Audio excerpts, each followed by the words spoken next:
You are listening to an American Free Press podcast. Joining me on the line is Fred Goger, a former U.S. Marine. Fred, thanks for joining us today. Good morning. Fred, you have a very specific and interesting matter that you're dealing with, and I want to talk about that in detail in a moment. Before we do, for the benefit of the listeners, can you just give them a little bit of background about who Fred Goger is? Yes, okay. I'm a former Marine. I joined the Marine Corps in 1964 in the summer after the first combat troops landed in Chulai, Operation Starlight. After boot camp, that thing in the Dominican Republic, Santo Domingo, I went there, and that was a few months, and came back, and it was like a year after the first troops landed, and I said, I want to go to Vietnam. And I transferred to Vietnam. I was a field radio operator, push-to-talk man, and I ended up with 3rd Tank Battalion, about 7 miles out to Da Nang for a year, and then after that, I did a second year up north of Hue Phu Bai. And then after that, I went to Camp Lejeune and did a little tour with 10th Marines Artillery, 4 Deuce mortars, and then my last 3 months where they sent all short-timers down to Guantanamo Bay. I was a radio chief for Echo Company, 2nd Battalion, 8th Marines. I did my 4 years and got out in July of 68. I met my wife right away, 3 days after I got home. Asked her to marry me 2 weeks later, and then woke up one morning, I had 5 kids. Okay, they don't tell you in the service when you get out, but at the time they didn't anyway. There wasn't a lot of literature or counseling on the VA, the Veterans Administration, how they could help you if you have any problems. They don't tell you that. I didn't find out till years later. Anyway, I lived in Jersey City, and I can remember putting dish towels and bath towels over the windows. I couldn't stand the feeling of people looking in and being able to see me, especially at night. If we had lights on in the house, I'd have to make sure the windows were closed or covered or blinds shut or something like that. And I couldn't sleep without a pistol near me. I still don't sleep without a handgun within hand's reach. I was locking the doors a couple of times, and I thought it was normal stuff. I thought it was just normal shit, that I was overprotective and whatnot, and I didn't think anything of it. That went on. That was from 1970 all the way up to 2004 or 5. And with the Marine Corps League, I'm a shooter. I'm a firearms person, so I joined the Marine Corps League and the VFW, all them things, the VA, and I had access to an indoor pistol range in Old Bridge. I joined the club, and I was taking about a half a dozen of Marine Corps League members, older gentlemen who maybe had a pistol up in a closet that they never fired, that they wanted to fire. And we went every Monday we went and shot in what's called the Bullseye League at the Old Bridge Rifle and Pistol Club. And as I was driving there with a couple of fellows in my car, they were asking about me. I was fairly new, only a year in the league, and I didn't do much socializing with them except that little part of driving to the range. And they would ask me about what I did, where'd I go, and what was my job and stuff. And I told them what was going on in my life. They said, you should go and check with the VA, go see a service officer and write up and tell them what's going on. I was waking up at night all the time, having nightmares and punching the wall. I hit my wife a couple of times waking up. It was a mental thing. I went to the VA and I told this guy all about it. There was a guy down in Asbury Park, Don McNamara. And he said, okay, we're going to put in a claim. We're going to put in a claim for PTSD, and you're going to go get checked by the doctors. Well, when I went up to East Orange after the first physical, this was in 2006, and I went up for a physical at East Orange because they checked your eyes, your ears, your nose, and all that other stuff and whatever. And it turns out I had diabetes.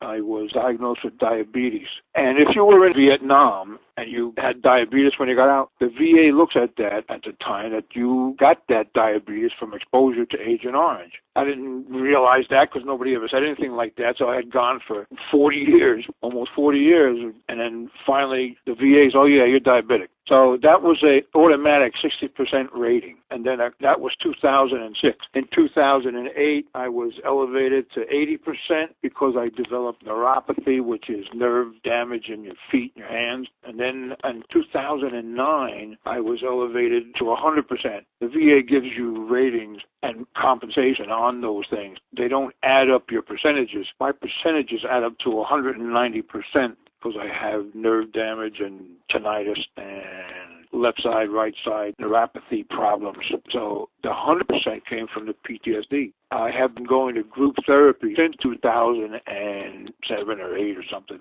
It's all voluntary. I usually go down to Brick once every 2 weeks. And in those group sessions, I hear guys are talking about family problems, what's going on with their offspring.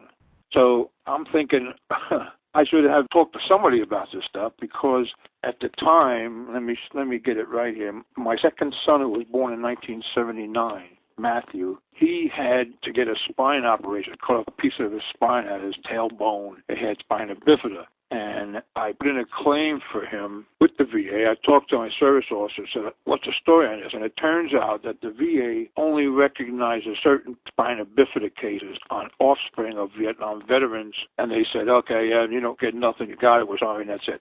Then my youngest son, Richard, who was born in 1983, when he was about 11, 1994, I forget what put him into Robert Wood Johnson Hospital, but it turns out he had a big tumor on his hip, and they had to take that out, and they put in a cadaver bone in his hip. I thought nothing of that, just, okay, this kid, he had a problem. And then a couple of years later, he broke a collarbone. And then a couple of years after that, he broke his other collarbone. And it's a skinny kid. I just thought he, was just an unlucky kid. He started breaking bones and stuff. He joined the Air Force and got in with pins in his collarbone. His brothers had joined the Army before him. And in the Air Force, his nature is to do crazy stuff. So he got to be what was called a dirt boy, an engineer, driving heavy equipment. And they said, you want to be airborne, because the Red Horse Division of the Air Force is supposedly a unit that goes into a third world country. They jump in, make an airport, and then get out. So he said, yeah. So he went to airborne school. I went down to see him graduate in Fort Bragg. And then he went to air assault school.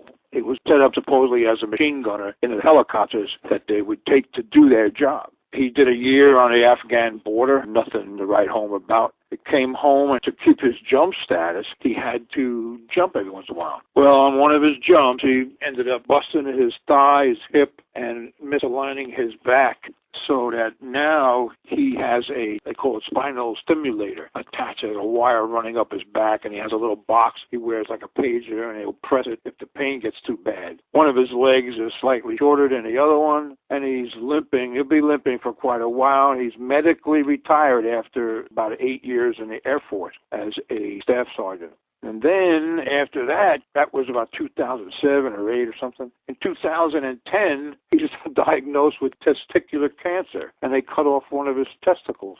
He lives in Montana. He's married to an Air Force nurse. So he had a hip problem, a couple of collarbones breaking, a leg broke, and testicular cancer. Then my firstborn son, Joseph, was born in 72. He joined the Army, I think, around 91, 92, and he was with 10th Mountain Division. He never left the States. He did all his time in New York State, stayed in the reserves. He did his time and got out. And about a year ago, he lives down in Barnegat. He was feeling bad. He went and got checked up, and turns out he has colon cancer. And he had an operation last year. They cut out, I believe, I want to say 10 millimeters of his colon, or 10 centimeters. I'm not sure. I forget. But he's still undergoing chemotherapy and radiation. He'll be doing that until April. Of course, he's not working. He's out of a job. So I started thinking that the VA doesn't recognize any symptoms of offspring except a certain cancer. I took my oldest son to see a service officer with medical records and stuff, and he said they can't do anything for him. So my 3 sons had cancer problems that, according to the VA, have nothing to do with Vietnam. I just think it's a strong coincidence. And one of my daughters, Jennifer, who was born in 1980, she joined the Marine Corps. She was a health nut, bodybuilding, and living in this house with her brothers and me and talking about hunting and stuff. She had macho stuff up to her ears, and I was very surprised. I told her one day, you want to get in shape, join the Marine Corps, they'll put you in shape. Right after 9/11, she went down to Red Bank and joined the Marines, came home, said, okay, they're coming to get me a couple of weeks. She went down to Paris Island, and in her, I believe, 11th week on a run, she broke her hip just running. So she was in the hospital for a while, and they found a heart murmur. So they talked her into getting out, and she was diagnosed afterwards, a year later, as being bipolar. So, again, it's just a strong coincidence that my kids are all suffering from something, but the VA doesn't actually recognize any of that stuff.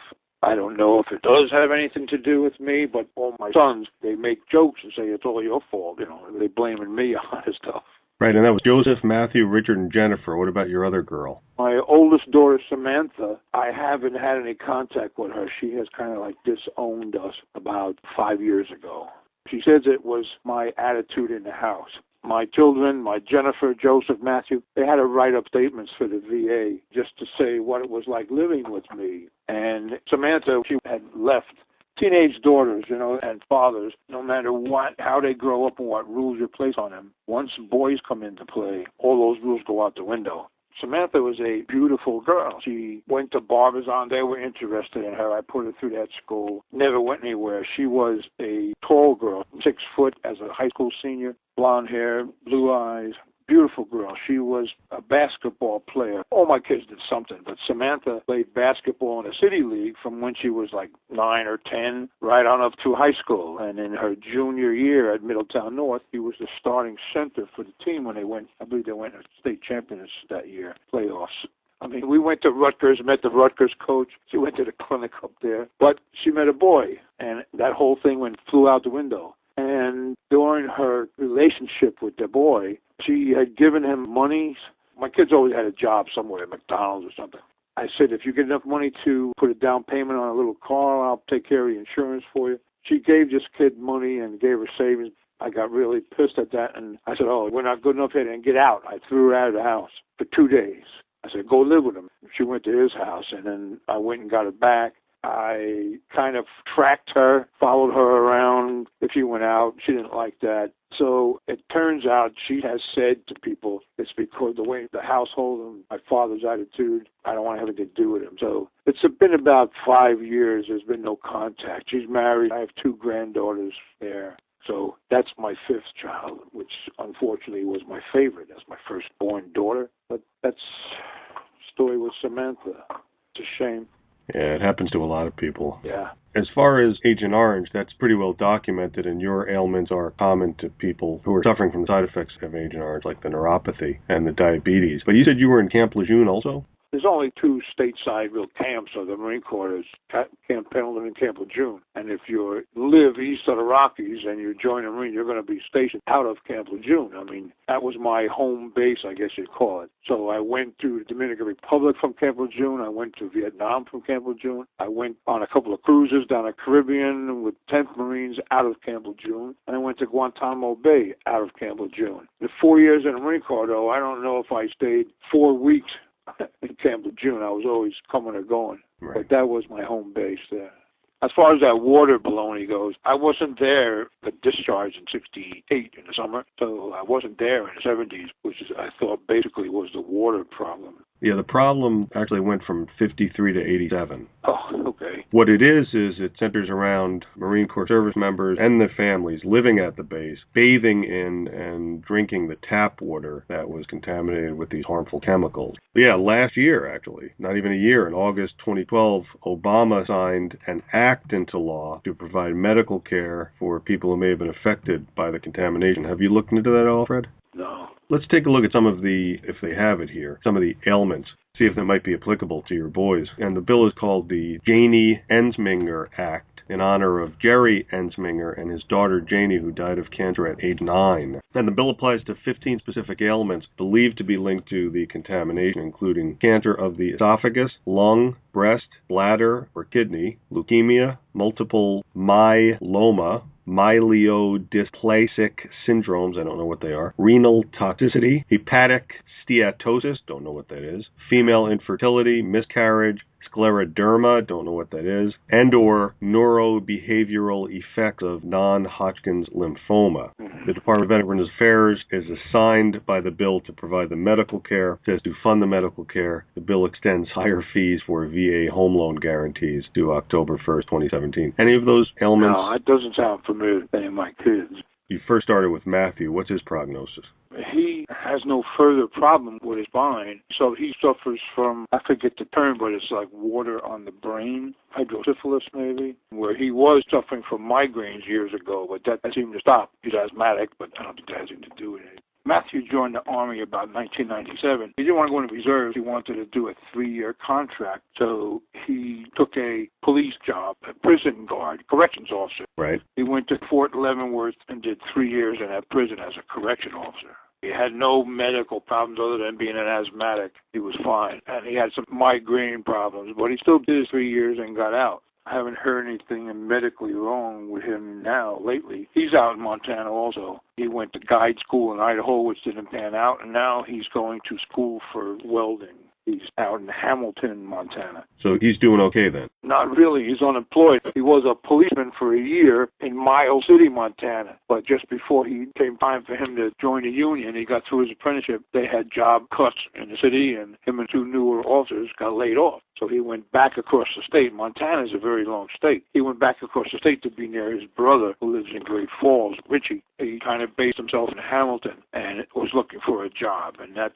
what he's doing. And through the VA, he's going to school to learn welding. They say that's a 2-year school. I don't understand that. I don't know what the heck you learn in 2 years of welding school, but that's what he's doing. He's just waiting. I've been supporting him. He lives on a ranch, and he pays $450 a month rent, but I'm doing that for him. Mm-hmm. And he gets a grant from the VA to go to school. Like we would have food stamps here. He gets a card from the state of Montana for $300 for grocery items. So he's going to school, and he's been out looking for a job, as is my daughter Jennifer here. She's going to MRI technician school, and she's back in the house living with me, and she goes out to Piscataway every day to be an MRI technician, which is another year of school for her. Right. Matthew, health-wise, how is he doing? Yeah, he's okay. I got to say he's okay. He's 33 years old or 34 years old. He's okay. His mental state isn't as well because he feels bad that he's got to ask me for money, but as of this point, he's getting his school grant and his grocery thing. He's okay. I don't have to really give him anything for a few months now. Okay, and what about Richard? How is he doing health-wise? Rich is limping, okay, and mentally he's angry. He's medically retired from the Air Force as a staff sergeant. His wife got out of the Air Force. She is also medically retired because of asthma. So that both of them are staff sergeants on retirement pay, and she's also got a job in the hospital in Great Falls. I don't know at what level she is as a nurse, but they're doing okay. They have 2 children. My wife is out there now. She went February 1st. She's gone until August 2nd or something. 6 months. I'm a bachelor. Now I have a new grandson out there, born in July. And their first child, Gabriella, turns 5 in July. When Richie got hurt on his jump, when he busted up his leg and had to go in the hospital for a while, it's kind of a blessing in a way because he didn't go when his unit went to Iraq. He stayed home. He felt bad about that. But after he recovered a few months and whatnot, they got pregnant and had Gabriella, which was a blessing. Sure. So he didn't go to Iraq and ended up having a daughter. Then, when he got testicular cancer there, 2010, they took one of his testicles. He panicked, and they didn't know what to do because they really wanted more children. So there was a lot of stress there. When she got pregnant again, it was a big surprise. So my wife was at both births because my daughter-in-law lost her mother at childbirth, so she had no mother, and she's from California, had no family. So my wife is actually taking up the role as being her mother. So she's been out there. He was out there when I found out Richie got hurt on his jump, and my daughter-in-law, Jennifer, who's also Jennifer, she called and said Richie got really hurt. He's in the hospital, broke his leg and broke his hip. I put Shirley on a plane, my wife, the next day, and she was out there as moral support for Jennifer and in the hospital with Richie. And also, again, when he had the testicular operation, cancer operation, she went out there because he was going through terrible chemo and radiation treatments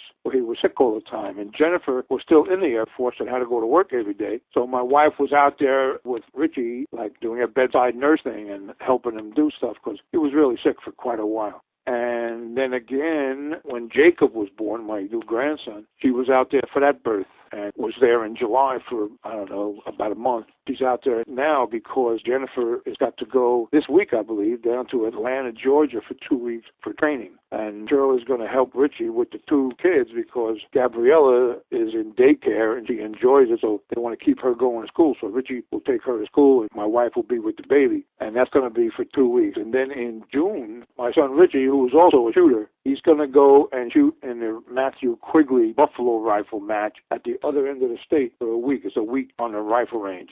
Actually, he bought me a Sharps 45 120 black powder rifle and really got into it. We make our own ammunition and all that stuff. So he bought me this big-ass rifle. It's a $4,200 rifle. He had it made by Sharps up in Montana. And he took that last year to the match where they shoot at targets all the way out to 1,400 yards. And the firing line's about a mile long. You camp out there for a week. He has a trailer, and he's going to do it again in June. So he'll be gone for a week, and Shirley will be there when Jennifer goes to work, and she can watch the two kids. You got it all figured out, huh? July comes around, and it's the two birthdays. So she'll be there for the two birthdays. And also Matthew lives about 2 hours away down in Hamilton, Montana. So he'll get a chance to see her a couple of times. So I figured instead of buying 3 airplane tickets, I'll buy one and stay the hell out there. So Richard and Jennifer are both retired staff sergeants from the military. So they get a nice pension, right? Yeah. But they have medical issues still. Yes. And how about their kids? Anything transferred to your grandkids? Hopefully not. Not yet. One is only going to be 5 in July, and the other one's going to be 1 in July. So nothing yet. I mean, my 5-year-old granddaughter, she's a little skinny kid, but she's beautiful. You know, she's a little skinny girl, but she's feminine. And she's like her father. We used to call him Stick Boy. He was always very thin. Young boy, Jacob, looks like he's going to end up being like me, a big kid. He looks like he could play middle linebacker for the Giants now. He's only 1 year old. We're waiting to see. Thank God, so far, no problems. And how about Joseph? Medically, how is he doing now? Like I say, he's in chemotherapy right through to April. He's been doing it for a few months already. And the doctors say that because he is a strong, otherwise healthy person, they can give him heavy doses and stuff. But he still gets sick. He sent me a text this morning that yesterday was one of the worst days after chemo, that he feels very sick, running a fever and whatnot. Damn. So until that's over, he's having a rough time. He's basically angry at having to go through this stuff. And I'm sure in the back of his head, he's blaming me, just like his brothers. That's got to be your fault. Now, what about blaming the government? All my sons blame the government for something. First of all, we are all firearms people. So all the anti-gun stuff that's coming, and Obama's wanting to disarm the country, can't talk to my sons about that. They go off the wall. But medically, no, they don't blame the government. And I don't know if I could blame the government. I asked to go to Vietnam. Okay, I asked to join the Marine Corps, and I asked to stay in Vietnam. I didn't know anything about Vietnam. When I came home from the Dominican Republic, I just knew that combat troops were already in Vietnam. I knew it was over there on the other side of the world somewhere, but I went right over to operations, and I said, I want to transfer, send me over there. I would have gone and done the same thing in Chicago. I didn't join the Marine Corps to travel or money for school or any of that shit. Anybody who joins the Marine Corps, they join it for trigger time. And when I went to the Dominican Republic and somebody shot at me for the first time, I was hooked. I had never touched a firearm before I joined the Marine Corps. They taught me how to shoot. They taught me respect for the firearms. When I went to Vietnam, it was the best hunting trip I could ever go on. I mean, they give you clothes, they give you food, they give you the weapons, and they pay you. I mean, I asked to go and I asked to stay there. And the only reason I didn't stay for a third tour is because I was an E5. I went there as an E1, and in 2 years, I was an E5, and they wouldn't let me outside the wire anymore. So I didn't get to go in any operations or something. I was with a tank outfit, 3rd Tank Battalion. They used tanks as a blocking force. We'd go in the field, and communications people would go and be in the field for 2-3 weeks at a time, living in a hole. Infantry would sweep an area, and the tanks would be there as a blocking force or to catch them. We did a lot of our own security around our camp. So as a radio operator, I got to do a lot of that. Like I say, to me, I had no political aspirations and no reason. I didn't know anybody. Of course, we all said, man, I miss having pizza and I miss having ice cream and I miss having a nice fucking sheet to live on and shit and a pillow. But I never met anybody who was disgruntled about being in Vietnam. But that was the early days. That was the first 3 or 4 years that we were in there. Yeah, there were some bad remarks in the news from back home, but it didn't didn't bother me at all. Okay, people don't like the idea we're bombing people, okay. But like I say, I asked to go and I asked to stay there, and I have no regrets about doing that. I don't really blame the government. I might blame myself being young and stupid, but that's about it. I don't blame the government. Fred Goger, I want to thank you so much for the time you spent explaining all this to the listeners. Fascinating story, and I hope that Joseph, Matthew, Richard, Jennifer, and Jennifer and Samantha and the grandkids and Shirley. Did I get everybody? I think so. I never mentioned my Joseph's son, Zachary, my oldest grand. He's 22. He joined the Marine Corps right out of high school and went to my old outfit, Echo Company 28. And during Paris Island training, he broke his ankle, broke his foot, and he had to go into the hospital. And then after, they usually keep you, they say 6 weeks and you'll be back. Well, he was in there 2 months, and they told him as he was healing up and limping on crutches and stuff, he was there too long and he's going to have to go home. He told his father, who told me, this was on a Sunday night. I got the call about 9 o'clock. Me and Shirley were watching television, and he gave me the phone. He told me that, and I said, bullshit. I said, the Marine Corps doesn't send you home because you broke something. The only way you get off Paris Island is because you want to get off Paris Island. You have to want to go, unless, of course, you kill somebody and you go to jail. At the time you were gay and they caught you. They don't want that. So basically, you don't get sent home because you broke something. So I told my wife, go upstairs, take a shower. I'll take mine after you. So she went upstairs. I threw some underwear in a bag and stuff, jumped in my truck and took off to Paris Island. I stopped at Andrews Air Force Base. I stayed there for a night. I stopped at, I think it was Fort Bragg in North Carolina. Stayed there for a night, and then I went to Paris Island, and I was there for 3 or 4 days. I parked outside the hospital barracks trying to get a glimpse of him, and I didn't see him. So I went to the parade grounds. There was troops practicing for graduation. It was like a Wednesday, because I got there on a Sunday night. This was like a Wednesday morning, and I'm sitting in the grandstand. It's like a big parade deck, a big grandstand. It's like a baseball stadium. And I had on my red satin Marine Corps jacket and a 3rd Division baseball cap. And I had some rockers on my arms that say, you know, just campaign stuff. And I'm in the middle of the seats, and a gentleman walked in camouflage utilities with a drill instructor hat on, and everybody was shaking his hand and saying good morning to him. Even the officers sitting down in the front were all shaking this guy's hand. So I'm thinking he's either a first sergeant of the whole base or he's a well-decorated person coming out of combat or something, because they're all making sure that they say good morning to him. And he looks up at me. I'm about 15 rows up. And he bypasses everybody, comes walking up the stairs right to my row. And I'm the only one sitting in this row. And he comes over and says, do you mind if I sit? I said, no, top, sit down. Because he recognized my 3rd Division hat, because he was in the 3rd Division. And he said, who were you with in the 3rd? And I said, I was a radio operator for tanks. So we got to talking about old Corps, new Corps stuff, because he was, I'm guessing he was in his mid to late 50s. And he was an E9, Master Gunnery Sergeant, I think they call it. And he said, what do you hear? You got somebody graduating? I said, no, my grandson is in medical. He's supposed to graduate such and such date. And he says to me, oh, it's one of my boys. Turns out he was the 1st Battalion, 1st Sergeant at the time. And he was also a decorated hero from Vietnam and what. So I said, yeah, he's up there, and they told me how to go home, but you and I both know they don't throw you off of here. And he said, you know what? He's not supposed to have any visitors. I was over there trying to catch a glimpse of him. He says, I'll tell you what. You go over there, go up to the 2nd floor, go in and see Staff Sergeant Masters is in there. Tell him you want to see your grandson.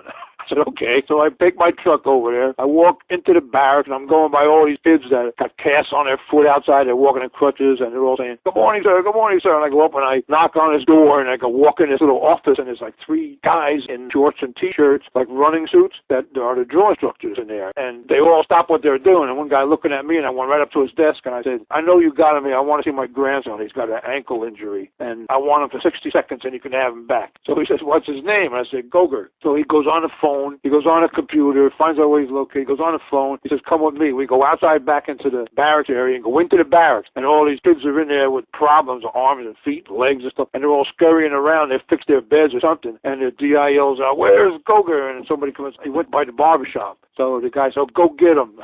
And he takes me back outside. So sit down. Say, right here, your grandson will be here in a couple of minutes. So I'm sitting outside the office on a little bench, and all of a sudden, a few minutes goes by, and my grandson walks around the corner. He's in sneakers, and he's limping, and he had no idea I was coming. And he comes up to me. Now, he's as tall as I am, so I'm looking dead in his eye. I went right up to him, about 6 inches from his face, and I said, I'm poking him in the chest. I said, I limped off this fucking island with a dislocated knee, and I had sling palsy, which was a problem. Guys had nerve problem if they used a sling on an M14 rifle too tight for 3 weeks on the rifle range. You lose the use of your arm. Wow. And I had that for 6 months in the Marine Corps. I couldn't use my left hand. Plus, I had a dislocated knee from the obstacle course, and when I went to talk to DI about it, he hit me, boom, and told me, if you go to the hospital, you're going to be 6 weeks, you're going to graduate with another platoon. So I didn't go to the hospital. So I worked the last week or something with a dislocated knee and sling palsy. I'm poking my grandson. I said, I limped off this fucking island with a dislocated knee and sling palsy. Don't give me no shit about you. You fucking get that ankle fixed, and if you don't graduate, I'm going to shoot you in the fucking foot.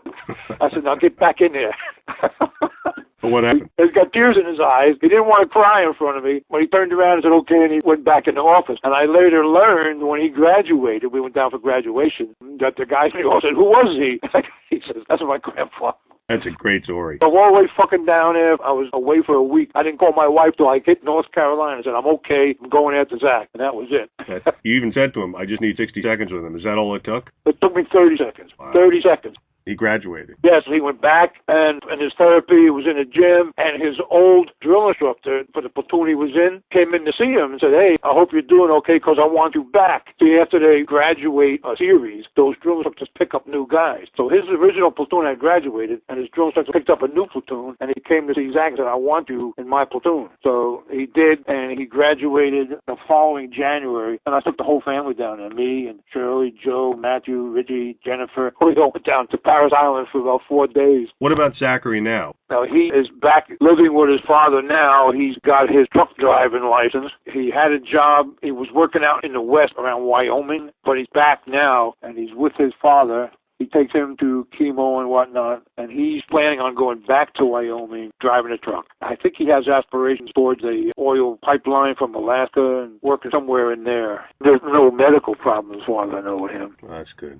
Fred, again, I want to thank you so much for the time you spent explaining all this to the listeners. Very interesting stuff. Thank you for serving your country, no matter how trite or cliche that sounds, or how controversial it might sound to a lot of people. But this is history. This is the past. You answered the call. You did serve your country for better or for worse, and thank you for doing that, and thank you for taking the time explaining all this. Okay, you're welcome.